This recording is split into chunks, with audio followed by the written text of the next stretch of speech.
The battle is raging over a proposed southern Indiana plant that would convert coal into synthetic natural gas. Consumer groups are pushing a bill in the legislature to protect ratepayers from what they call huge financial risk. But the plant's developers are fighting the measure. RTV6 reporter Norman Cox explains. 3 years after the state signed a deal with Leucadia Corporation to build the Rockport plant, not one shovel of dirt has been turned. And now the legislature wants to significantly alter the deal, which consumer advocates say should be scrapped. The deal, which is now tied up in a court battle, called for the state to buy a minimum amount of gas each year at a specified price to then be resold on the open market. Indiana ratepayers would guarantee that price.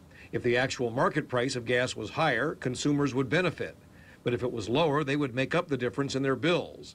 And with the abundance of gas now flooding the country, the market price is still considerably lower than the guaranteed price. Ratepayers stand to lose by the fact that for 30 years they will be locked into paying excessive rates for the substitute natural gas to come from this proposed power plant.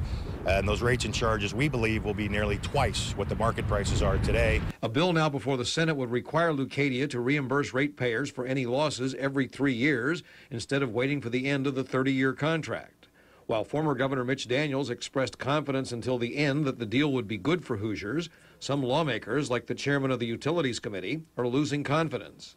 My confidence level is just a little lower than it was before. And it all goes back to the price of natural gas and also the lawsuit that it surrounds this, that right now there's not a contract. Would Leucadia pull out if the legislature makes substantial changes? Leucadia would certainly have to review the situation. I'm not saying here today that they would back out, but I would say that they would have to take a serious look at whether it's a viable project here in Indiana. Leucadia insists that a deal is a deal, but with the court case putting the contract into question, the whole plan now appears to be up in the air.